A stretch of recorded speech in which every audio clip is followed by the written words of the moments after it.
votre peuple maintenant pour expliquer.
Au nom du Père et du Fils et du Saint-Esprit, le Seigneur soit avec vous. Bienvenue à chacun, à chacune, bienvenue spécialement à ceux qui viennent pour la première fois ce soir dans notre assemblée chrétienne. Voilà, nous sommes heureux de vous accueillir, nous sommes heureux de nous accueillir car nous nous faisons un cadeau en venant vivre cette célébration ce soir ensemble. Alors comme nous en avons l'habitude de le faire, je vous invite à échanger votre prénom avec votre voisin ou voisine de droite ou de gauche et de porter votre voisin ou voisine dans la prière pendant la célébration.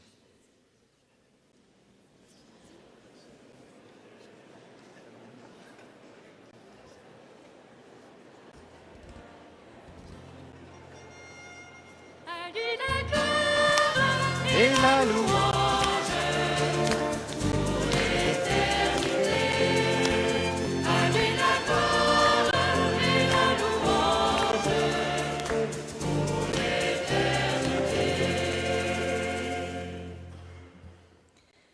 Alors, bienvenue à tous et à toutes à notre célébration. Je m'appelle Jessie. Et c'est moi qui vous guiderai tout au long de cette messe par de courtes interventions qui visent à éclairer le sens des gestes et des paroles que nous allons vivre. Aussi, pour ceux qui ne le savent pas, exceptionnellement, la messe sera live Facebook pour l'occasion. Donc, la messe est une très ancienne tradition qui remonte à il y a 2000 ans, c'est-à-dire à la veille de la mort du Christ, quand il a lui-même institué ce sacrement. Depuis ce jour, chaque dimanche, les chrétiens du monde entier se rassemblent pour célébrer la mort et la résurrection du Christ. Cette célébration est constituée de deux grandes parties, que l'on appelle respectivement liturgie de la parole et liturgie eucharistique. La première, la liturgie de la parole, consiste à écouter des lectures de la Bible.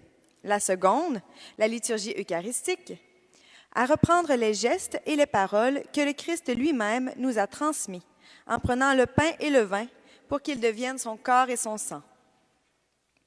Dans la première lecture, nous entendrons ce soir le mot « sacrifice ». Le sacrifice est au cœur de toutes les grandes religions de l'humanité, et en particulier du christianisme. Sacrifice signifie littéralement « faire du sacré », c'est-à-dire pénétrer dans la sphère divine, pour entrer dans une relation d'échange et de dialogue avec Dieu. En ce sens, toute la messe est un sacrifice. Les paroles, les gestes, la musique, les symboles, l'architecture même, tout cela nous aide à découvrir qui est Dieu et à entrer en communion avec lui. Pour votre commodité et pour mieux suivre le déroulement de la messe, l'écran vous indiquera à quel moment vous pourrez vous asseoir, vous mettre debout ou, si vous le souhaitez, vous mettre à genoux, ainsi que les paroles que vous pouvez prononcer avec toute l'Assemblée et qui apparaîtront en gras. Bonne célébration.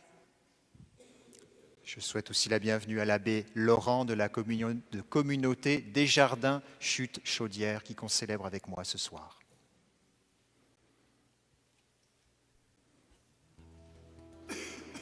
Seigneur Jésus, envoyé par le Père pour guérir et sauver les hommes, prends pitié de nous.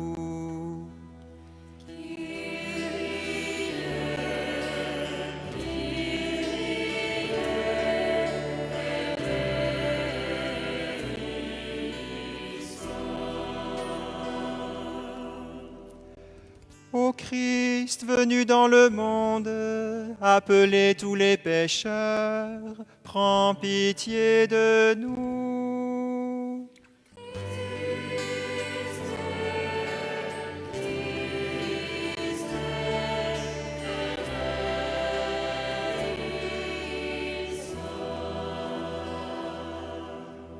Seigneur, élevé dans la gloire du Père, où tu intercèdes pour nous, prends pitié de nous.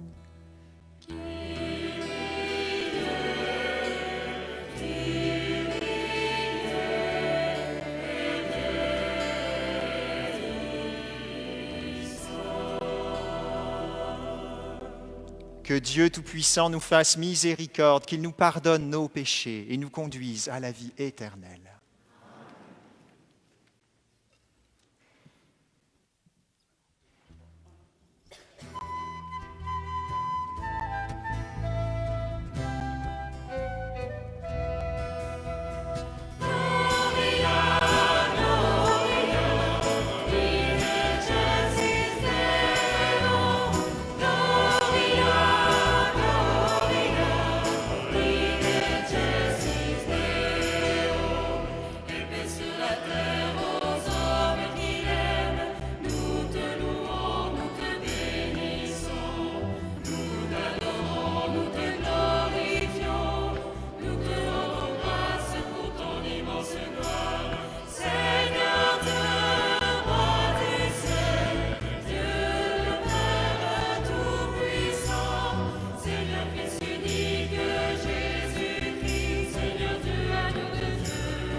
Prions le Seigneur.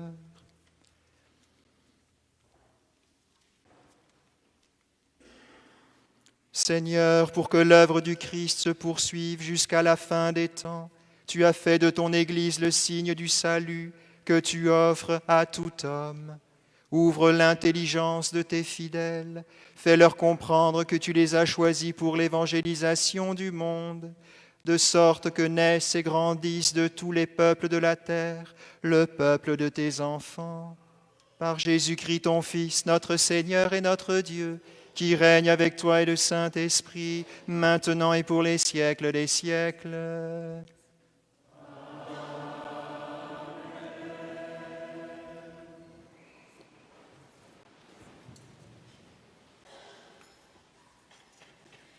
Nous entrons maintenant dans la première grande partie de la messe, où nous écouterons des passages de la Bible, qui est pour les chrétiens la première source de la révélation divine. Dans ces Écritures, en effet, c'est Dieu lui-même qui nous parle. Il nous apprend qui il est et nous dévoile son projet sur l'humanité. La Bible est faite de 2 grandes sections. L'Ancien Testament, qui raconte l'histoire de l'alliance de Dieu avec le peuple hébreu, et le Nouveau Testament, qui nous relate principalement la vie, la mort et la résurrection du Christ. Nous allons maintenant écouter des passages tirés de ces 2 grandes parties de la Bible. Suivra un commentaire explicatif de la part du prêtre que nous appelons homélie.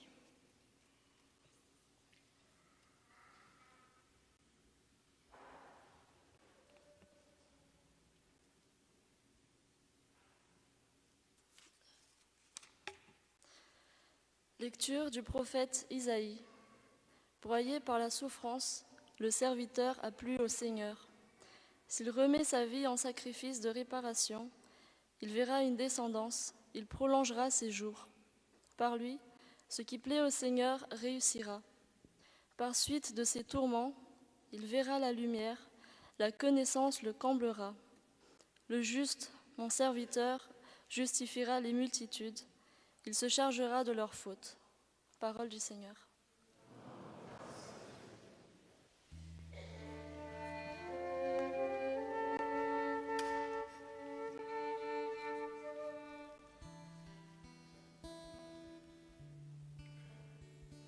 Rendez grâce au Seigneur, car éternel est son amour.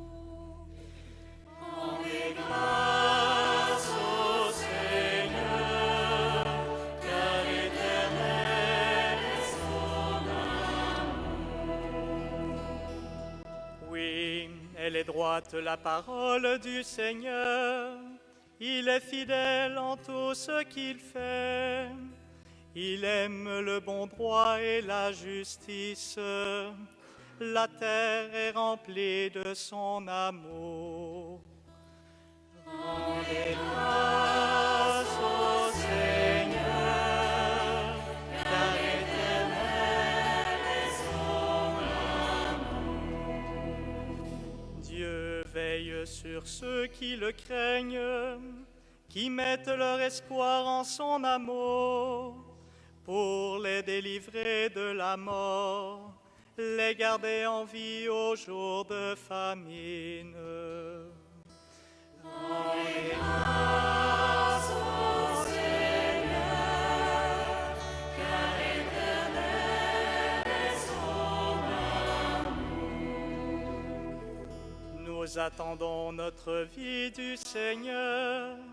Il est pour nous un appui, un bouclier. Que ton amour, Seigneur, soit sur nous, comme notre espoir est en toi. Rendez grâce au Seigneur, car éternel est son amour.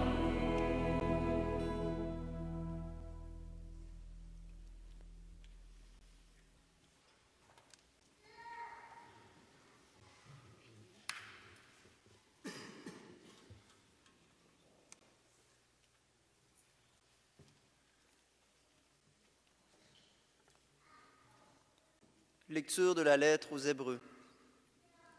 Frères, en Jésus, le Fils de Dieu, nous avons le grand prêtre par excellence, celui qui a traversé les cieux.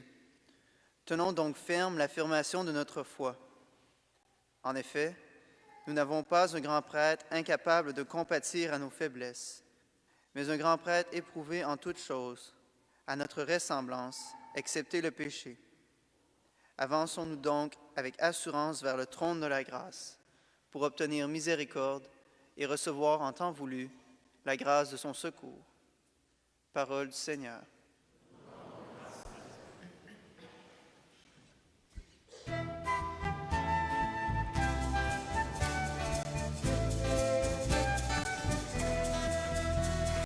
Alléluia,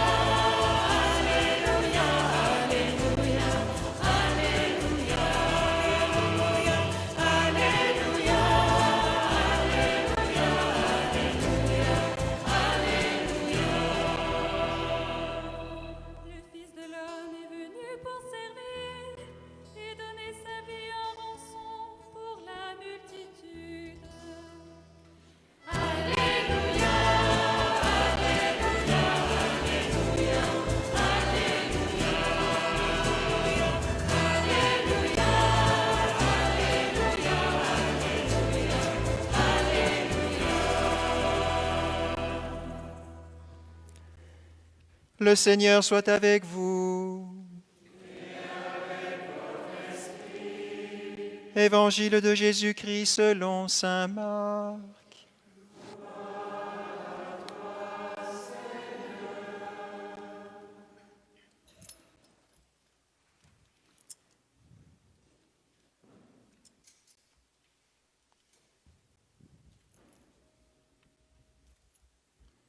En ce temps-là, Jacques et Jean, les fils de Zébédée, s'approchent de Jésus et lui disent « Maître, ce que nous allons te demander, nous voudrions que tu le fasses pour nous. » Il leur dit « Que voulez-vous que je fasse pour vous ?»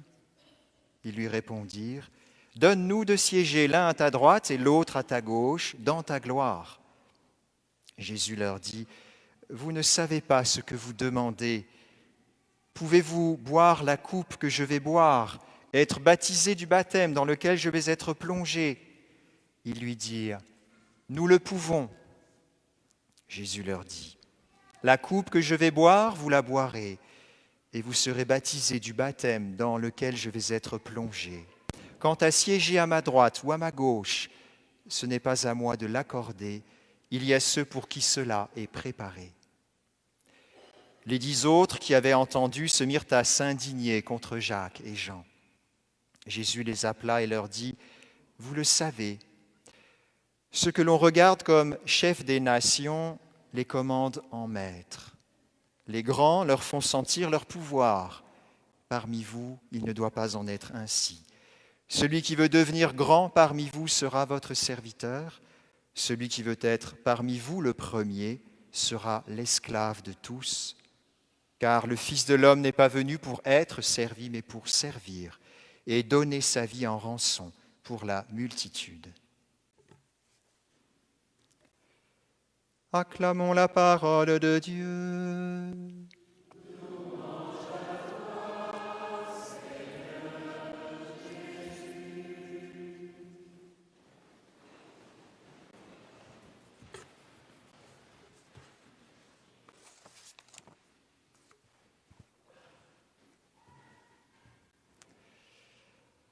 Il y a quelques jours, je suis allé pour la première fois chez le physio.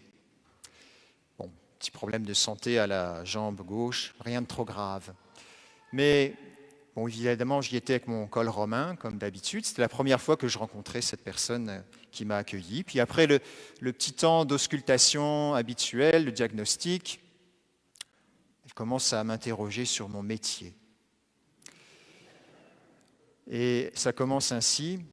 Vous êtes un peu une espèce en voie d'extinction, non ? Mais elle l'a dit avec tellement de naturel qu'elle ne voulait pas blesser, puis voilà, c'était frais.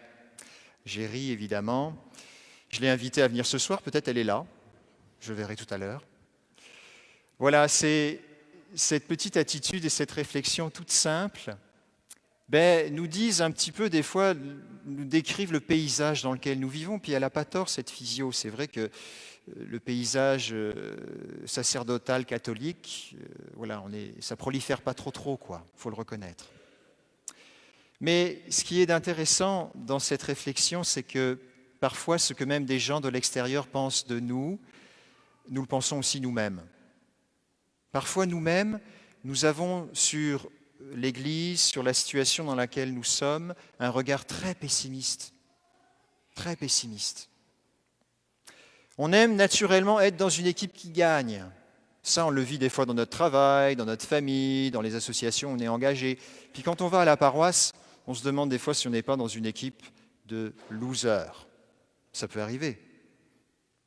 En tout cas, on se demande si on a choisi la bonne équipe. Parfois, on a cette attitude-là, ce regard-là même sur l'Église. À tel point que c'est à se demander si le slogan qu'on pourrait avoir en tête, c'est « Être chrétien ou comment bien réussir à échouer dans la vie ». C'est déprimant. Mais ça peut arriver. On peut avoir ce sentiment profond. Je me souviens, lorsque je suis entré au séminaire, j'avais 23 ans. Moi, je venais d'une famille où l'image du prêtre n'était pas valorisée. Et la culture dans laquelle je grandissais, c'était que c'était monter dans un bateau qui coulait, hein. Et donc pour moi, ça a été difficile lorsque j'ai choisi d'entrer au séminaire, d'accepter de laisser un statut social. Je sortais d'une école d'ingénieur, j'avais une carrière qui s'annonçait devant moi. Et de faire ce choix, ça a été vraiment un arrachement, je m'en souviens encore, de me dire, ben maintenant, c'est fini. Ben non, en fait, c'est ce que je croyais à l'époque. C'était le moment où je devais me décider qui était difficile. Mais c'était la culture dans laquelle je baignais, et des fois on baigne encore aujourd'hui. Et ce n'est pas vrai, aujourd'hui je suis très heureux. Et je suis très convaincu, et je referais ce choix si j'avais à le refaire, c'est sûr.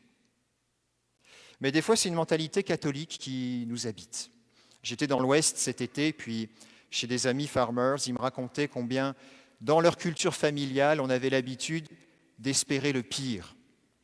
Donc la pire récolte, cette année on va avoir la pire récolte, ça a été sec, on ne va rien avoir. Au cas où ça ne soit pas pire, qu'on ne soit pas déçu. Mais des fois on a ça, on préfère espérer le pire pour ne pas être déçu. On espère petit, comme ça on ne sait jamais, on risque rien. Cela tue l'ambition.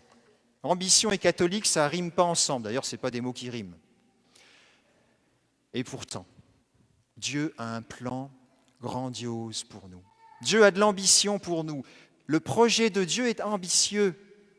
Il a même prévu un plan de sauvetage. À cause du péché originel, il a fallu revoir les plans. Il a prévu un plan de catastrophe existentielle. C'est ce qu'on appelle le plan du salut. On ne fait pas un plan de salut si on ne croit pas au succès. Dieu croit en ce projet qui est sa création pour sa plus grande gloire. Et nous en sommes partis, nous en faisons partie de ce projet. Ça veut dire que nous aussi, nous sommes invités à avoir de l'ambition. Nous sommes invités à être des numéros 1, à réussir. Nous sommes invités à voir grand pour notre vie. Et Jacques et Jean ne s'y trompent pas. Dans l'évangile qu'on vient d'entendre, Jacques et Jean, ils font partie de ce petit trio que Jésus a choisi pour être avec lui à des moments plus intenses. Il y en a 12, mais il en choisit 3 plus particulièrement, Pierre, Jacques et Jean. Pourquoi ces 3-là? C'est le secret du choix de Dieu. Mais ces 3-là sont présents à la transfiguration, un moment important où Jésus révèle sa face divine. Ils sont présents aussi au moment où Jésus va ramener la fille de Jaïr à la vie, juste tous les 3. Et là, ils ont senti qu'ils avaient une place particulière, Jacques et Jean. Alors ils font cette demande ambitieuse à Jésus. Donne-nous d'être l'un à ta droite, l'autre à ta gauche, dans ta gloire. Et ce qui est beau, c'est que Jésus les accueille dans ce désir. Jésus va même jusqu'à accéder ou leur donner le chemin qui va répondre à leurs demandes. Il ne leur dit pas « bande de niaiseux, restez de côté et tassez-vous comme tout le monde ». Non, il accueille leur désir de voir grand. Évidemment, il va leur montrer le chemin par lequel y parvenir, se mettre à sa suite. Mais d'abord, il accueille ce grand désir, ce beau désir. Et donc, dans nos propres ambitions, dans les ambitions de nos vies, il y a quelque chose de divin. Il y a quelque chose de l'ambition de Dieu même. Et je crois, frères et sœurs, que ce soir, le Seigneur, par sa parole, veut nous restaurer dans une saine ambition, une bonne ambition. On a tous besoin d'être revalorisés dans ce plan que Dieu a pour nous et que, pour les aléas de la vie ou la culture dans laquelle nous avons grandi, nous avons peut-être éteint ou caché parce qu'on connote ambition et orgueil. Oui, ils peuvent être proches, mais il peut aussi y avoir de l'orgueil à n'avoir aucune ambition. Ce n'est pas si simple. Je voudrais inviter maintenant Chani à un petit témoignage qu'on va vivre en direct. Merci Chani d'avoir eu le courage de t'avancer. J'ai 3 questions à lui poser. Chani, où étais-tu il y a 1 an à peu près à cette heure-ci du soir? J'étais devant la télévision. Oui. J'étais devant la télévision en train d'écouter TVA, là, comme la majorité du monde ici, présent. Et puis, tu écoutais La Voix aussi, tu m'as dit tout à l'heure. Oui, j'écoutais La Voix. C'est sûr qu'on a une grosse concurrence le dimanche soir à 19h. Mais tu as fait le choix d'être là ce soir. Qu'est-ce qui s'est passé pour que tu sois là ce soir? Et pas seulement ce soir. Oui. En fait, j'avais eu genre de petit parcours avec une amie qui était protestante. J'ai été 2-3 fois à son église. Et plus tard, je m'étais dit qu'il faudrait peut-être que j'aille dans une église plus comme ma religion étant catholique.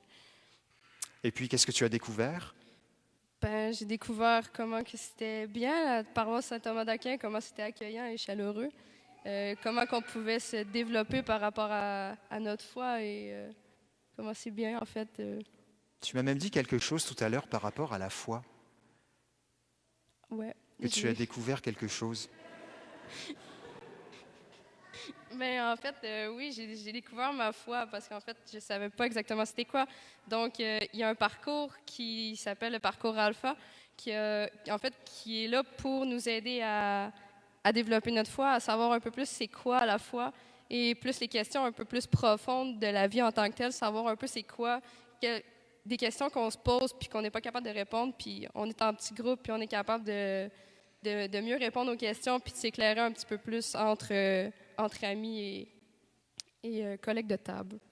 Et puis, qu'est-ce que tu dirais, quelle est l'étape que tu as vécue entre il y a 1 an dans ton sofa devant la voix jusqu'à ce soir? Ben, en fait, je suis complètement une autre personne. Ben, en fait, je reste la même personne dans moi, mais j'ai plus d'ambition, je suis plus de bonne humeur, je suis énormément plus positive que j'étais avant de découvrir la foi, la paroisse. J'ai toujours un sourire d'en face. Je suis toujours de bonne humeur. Je vois plus de positif que de négatif maintenant dans ma vie. Puis même dans le négatif, je suis capable de trouver du positif aussi.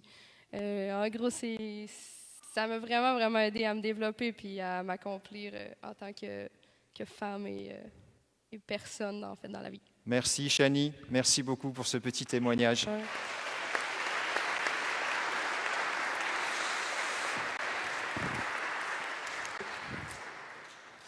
Moi, quand j'entends Chani, je me dis que le plan du Seigneur est pour chacun de nous. On a tous besoin de grandir dans ce plan que Dieu a pour nous.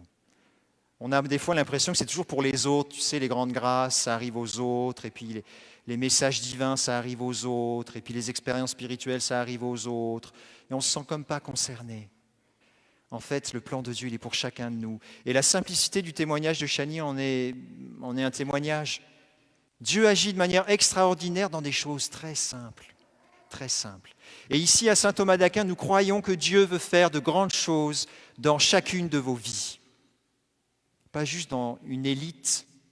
Et c'est pour ça qu'on fait des soirées d'accueil, des soirées où on invite large, des soirées où on a l'impression peut-être qu'on s'amuse. Ben oui, on a besoin de s'amuser, de créer des liens fraternels. Parce qu'on a tous besoin d'être rassemblés, connectés. C'est parce que cette bonne nouvelle, elle n'est pas réservée à une élite, elle est pour tous. Et je suis convaincu que ce soir, le Seigneur veut nous rénover chacun, chacune dans ce grand projet qu'il a pour nous. Et chacun aura un projet spécifique, un appel particulier. Comme dit le pape François, chacun va refléter une image particulière de l'Évangile dans le monde, dans l'environnement dans lequel il vit, dans le milieu où il est. Et nous croyons vraiment à cela ici, et c'est pour ça qu'on fait de nombreuses activités. Dans 4 semaines, on va vivre à nouveau une messe où on va prier pour la guérison. Parce que nous croyons que Dieu agit, et c'est une responsabilité pour nous de nous en rendre compte, d'en être conscients. Dieu veut agir par nous. Et nous portons réellement ici dans la paroisse cette conscience que Dieu veut grand. Il veut grand dans chacun de nos cœurs. Alors Seigneur, nous te demandons ce soir, très simplement, de venir nous redonner ce goût de l'audace. Tu sais, Seigneur, combien nous pouvons être parfois blessés, abattus par ce que nous vivons, les échecs ou les épreuves professionnelles, sentimentales, affectives, les trahisons peut-être que nous avons vécues. Tu sais, Seigneur, tout cela, tu connais nos vies. Ce soir, tu nous redonnes une parole forte. Tu nous redis, par lui, le projet de Dieu réussira. Par lui, le serviteur souffrant, par Jésus, mort sur la croix, le plan de Dieu réussira. Et tu nous fais, Seigneur, participants de ce plan de salut, ce grand projet que tu as, dans lequel tu veux nous embraser. Redonne-nous, Seigneur, de nous relever, de nous redresser, que ceux qui sont chancelants parmi nous se tiennent debout et se redressent. Que ceux qui sentent peut-être ta présence encore loin puissent goûter ce soir à ta proximité, à ta bonté, à ta tendresse. Amen.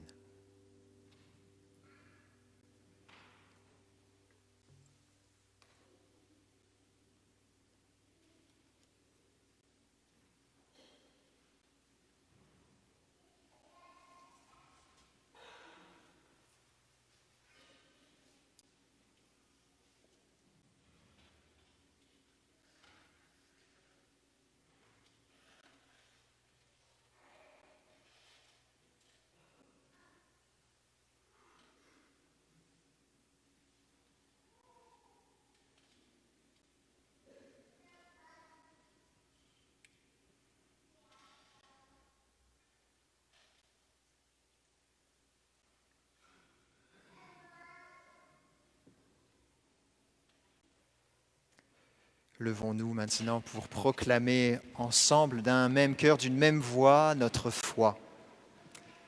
Je crois en Dieu, le Père Tout-Puissant, Créateur du ciel et de la terre, et en Jésus-Christ, son Fils unique, notre Seigneur, qui a été conçu du Saint-Esprit, est né de la Vierge Marie, a souffert sous Ponce Pilate, a été crucifié et mort, et a été enseveli, est descendu aux enfers, le troisième jour est ressuscité des morts, est monté aux cieux, est assis à la droite de Dieu, le Père Tout-Puissant, d'où il viendra juger les vivants et les morts. Je crois en l'Esprit Saint, à la Sainte Église catholique, à la communion des saints, à la rémission des péchés, à la résurrection de la chair et à la vie éternelle. Ouvrons grand notre cœur aux besoins de notre monde. Nous sommes ici rassemblés, nous sommes ces intercesseurs qui présentons les intentions de notre monde à Dieu.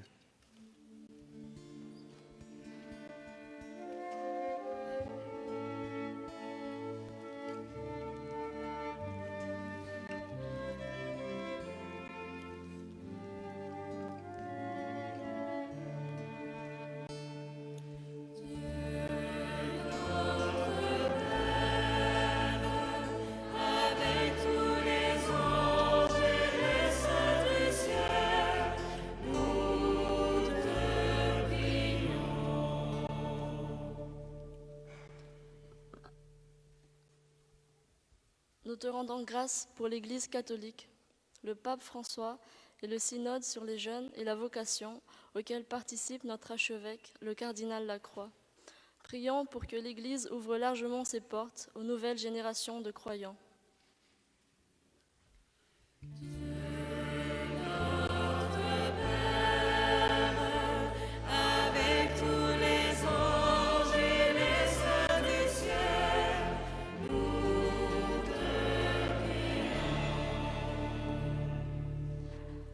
Nous te rendons grâce pour la soirée de la veille de la Toussaint, que le diocèse organise pour les familles et les jeunes le 31 octobre.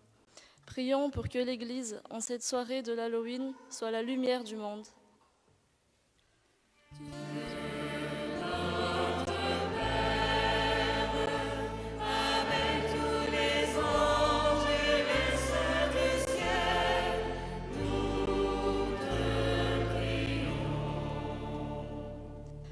Nous te rendons grâce pour Licia et Joël qui se sont unis hier par les liens du mariage. Prions pour qu'ils soient fidèles l'un à l'autre et au Seigneur et qu'ils portent du fruit en abondance.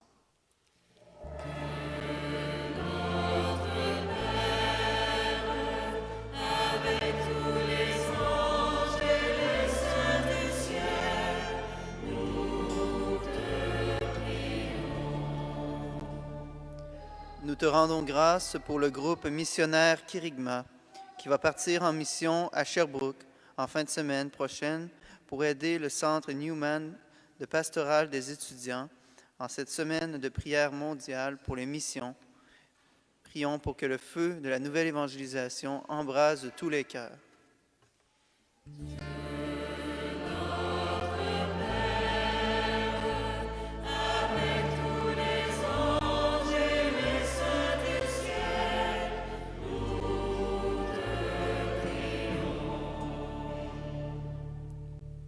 choisi un partenaire de prière au début de cette messe.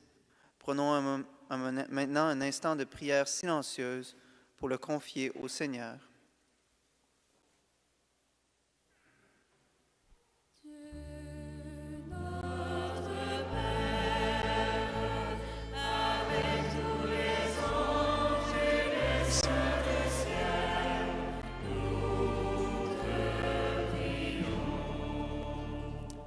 Dieu de bonté, toi qui connais nos cœurs mieux que nous-mêmes, nous t'en prions, exauce-nous, toi qui règnes pour les siècles des siècles.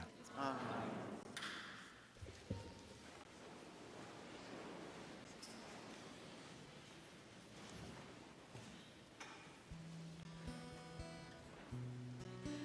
Nous entrons maintenant dans la deuxième grande partie de cette célébration, la liturgie eucharistique.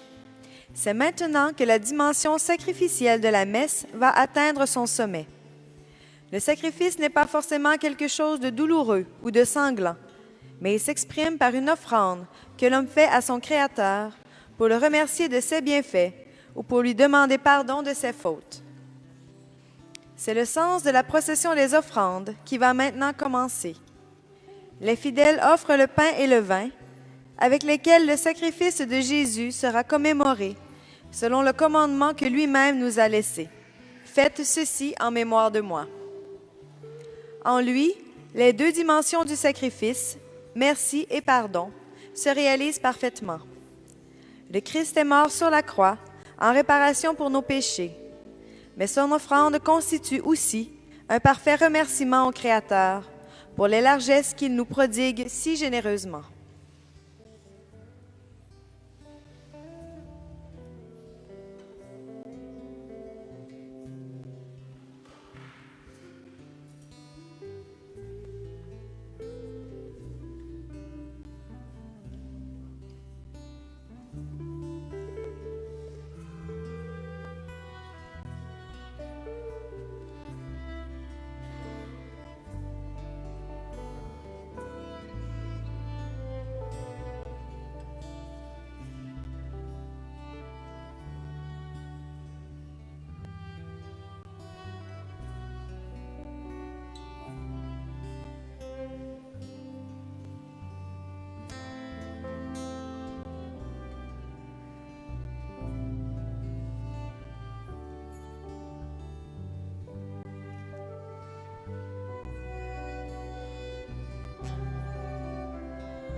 La messe ce soir est offerte à l'intention de Marie-Hugues Lam. Prions ensemble au moment d'offrir le sacrifice de toute l'Église. Accorde-nous, Seigneur, de te servir à cet autel en toute liberté d'esprit. Ainsi ta grâce pourra nous purifier dans le mystère que nous célébrons par Jésus le Christ, notre Seigneur. Le Seigneur soit avec vous. Élevons notre cœur. Rendons grâce au Seigneur notre Dieu. Vraiment, il est juste et bon de te rendre gloire, de t'offrir notre action de grâce toujours et en tout lieu. À toi, Père très saint, Dieu éternel et tout-puissant, à toi, Créateur de tous les éléments du monde, Maître des temps et de l'histoire. C'est toi qui as formé l'homme à ton image et lui as soumis l'univers et ses merveilles. Tu lui as confié ta création pour qu'en admirant ton œuvre, il ne cesse de te rendre grâce par le Christ notre Seigneur. C'est toi que la terre et le ciel, avec les anges et les archanges, ne cessent d'acclamer en chantant.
Toi qui es vraiment saint, toi qui es la source de toute sainteté, nous voici rassemblés devant toi et dans la communion de toute l'Église en ce premier jour de la semaine. Nous célébrons le jour où le Christ est ressuscité d'entre les morts. Par lui que tu as élevé à ta droite, Dieu notre Père, nous te prions. Sanctifie ces offrandes en répandant sur elles ton esprit, qu'elles deviennent pour nous le corps et le sang de Jésus le Christ, notre Seigneur. Au moment d'être livré et d'entrer librement dans sa passion, il prit le pain, il rendit grâce, il le rompit et le donna à ses disciples en disant : Prenez et mangez-en tous, ceci est mon corps livré pour vous.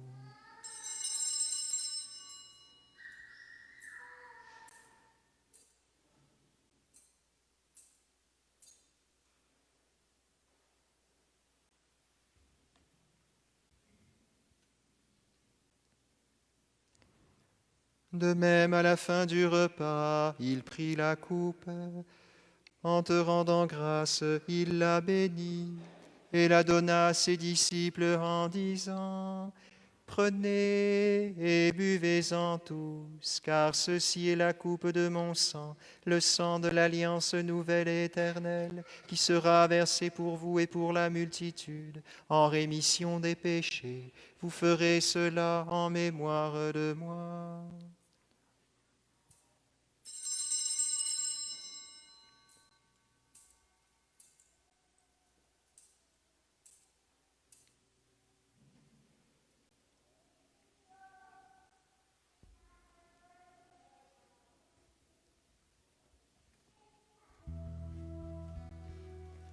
Quand nous mangeons ce pain et buvons à cette coupe, nous célébrons le mystère de la foi.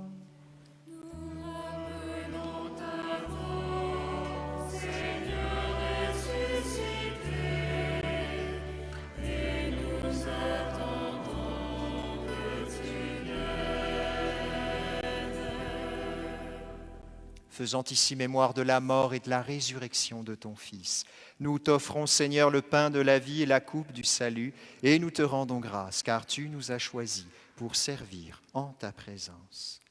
Humblement, nous te demandons qu'en ayant part au corps et au sang du Christ, nous soyons rassemblés par l'Esprit Saint en un seul corps. Souviens-toi, Seigneur, de ton Église répandue à travers le monde. Fais-la grandir dans ta charité avec notre pape François, notre archevêque Gérald Cyprien, ses auxiliaires Marc et Louis, et tous ceux qui ont la charge de ton peuple. Souviens-toi aussi de nos frères et sœurs qui se sont endormis dans l'espérance de la résurrection et de toutes celles et ceux qui ont quitté cette vie. Reçois-les dans ta lumière auprès de toi. Sur nous tous, enfin, nous implorons ta bonté. Permets qu'avec la Vierge Marie, la bienheureuse Mère de Dieu, avec Saint Joseph, son époux, avec les apôtres et les saints de tous les temps qui ont vécu dans ton amitié, nous ayons part à la vie éternelle et que nous chantions ta louange par Jésus-Christ, ton Fils bien-aimé. Par lui, avec lui et en lui, à toi Dieu le Père Tout-Puissant, dans l'unité du Saint-Esprit, tout honneur et toute gloire pour les siècles des siècles.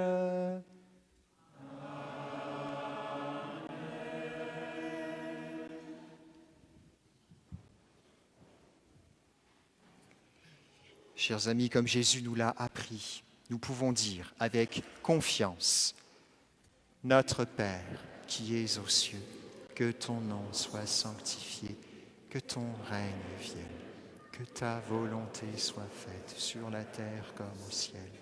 Donne-nous aujourd'hui notre pain de ce jour.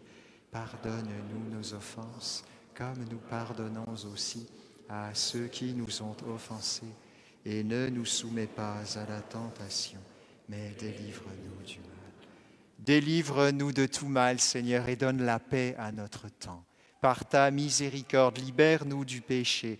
Rassure-nous devant les épreuves en cette vie où nous espérons le bonheur que tu promets et l'avènement de Jésus-Christ, notre Sauveur.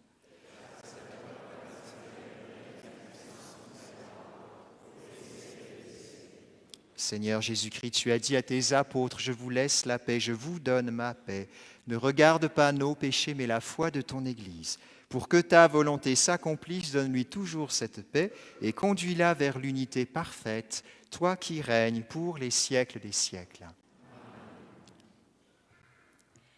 Le parfait sacrifice du Christ que nous venons de commémorer nous a réconciliés avec le Père et est source de la paix qui se répand entre nous. C'est pourquoi, après l'invitation du prêtre, nous pourrons serrer la main de nos voisins en leur souhaitant la paix du Christ. Que la paix du Seigneur soit toujours avec vous. Et avec votre esprit. Chers amis, dans la charité du Christ, donnez-vous la paix.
C'est le moment pour l'Assemblée de communier au corps et au sang du Christ. Nous vous rappelons que pour recevoir la communion, il faut d'abord être baptisé et avoir fait sa première communion. Toutefois, si vous n'êtes pas dans ces dispositions, vous pouvez vous avancer vers celui qui donne la communion et au moment de le rencontrer, croisez les bras sur votre poitrine. Il vous bénira en faisant un signe de croix sur votre front. Heureux les invités au repas du Seigneur. Voici l'agneau de Dieu qui enlève le péché du monde.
Prions le Seigneur.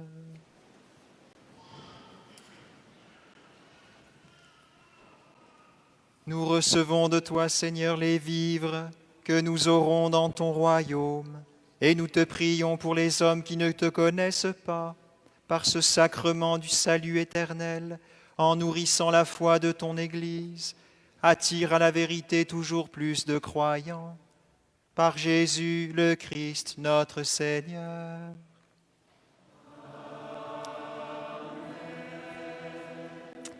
Alors, je vous invite à vous asseoir pour 3 annonces. Voilà, la paroisse recrute encore un directeur administratif. Le poste est toujours ouvert. Je vous en fais part parce que c'est un poste important pour la vie et le fonctionnement de notre paroisse. Un poste qui est à la fois la croisée de l'assemblée de fabrique et du noyau pastoral. Voilà, un poste de directeur administratif. Si dans vos réseaux, vous en connaissez un ou une personne qui recherche quelque chose, l'offre d'emploi est sur le Facebook de la paroisse ou sur le site de la paroisse. N'hésitez pas à le faire connaître. Dans 3 semaines déjà, le 10 novembre, nous aurons notre 12e boîte à chansons avec de nombreux artistes. Cette année, de nombreux artistes. Un band musical de professionnels et de nombreux artistes jeunes amateurs issus de la paroisse ou de nos réseaux de connaissances. Donc c'est un programme très vaste, à la fois dans de la musique, je dirais tout public. On s'y retrouvera tous, vous êtes tous cordialement invités. C'est vraiment un beau spectacle que cette soirée-là. Ils s'y préparent déjà, les auditions ont déjà eu lieu et vont continuer cette semaine. Alors réservez votre soirée du samedi 10 novembre et les billets sont déjà en vente ce soir dans l'entrée de l'église au prix de $12 maintenant en pré-vente. Le soir même, si vous décidez, ce sera $15. Donc je vous encourage à vous y mettre dès ce soir, réserver cette soirée, acheter un billet ou inviter des amis, une belle occasion pour vivre un moment fraternel dans une belle qualité musicale. Et il y aura, comme chaque année, l'événement secret des prêtres qui ne savent pas encore ce qu'ils vont faire. Donc c'est dans le secret de Dieu, vraiment. Ensuite, n'oubliez pas, on a prié pour ça tout à l'heure, c'est la vigile de la Toussaint, le 31 octobre, avec un événement pour les familles à partir de 17h30 à Saint-Albert-le-Grand, suivi de la marche dans la lumière pour les jeunes adultes. Donc réservez votre soirée pour fêter Halloween autrement. Enfin, à la fin de la célébration, je vous invite à laisser aux personnes nouvelles qui sont ici, qui voudraient rencontrer les prêtres, n'hésitez pas à venir nous rencontrer. On est vraiment disponible pour vous ce soir. Père Alexandre, il va sortir du confessionnal, Père Martin va lâcher la guitare, et Père Laurent, il va faire le boulot avec nous, même s'il n'est pas de la paroisse, il va nous aider. Alors bienvenue à tous, n'hésitez pas à venir nous rencontrer. Voilà, je vous souhaite une belle soirée et à la semaine prochaine. Le Seigneur soit avec vous. Que Dieu Tout-Puissant vous bénisse, le Père, le Fils et le Saint-Esprit. Allez dans la paix du Christ.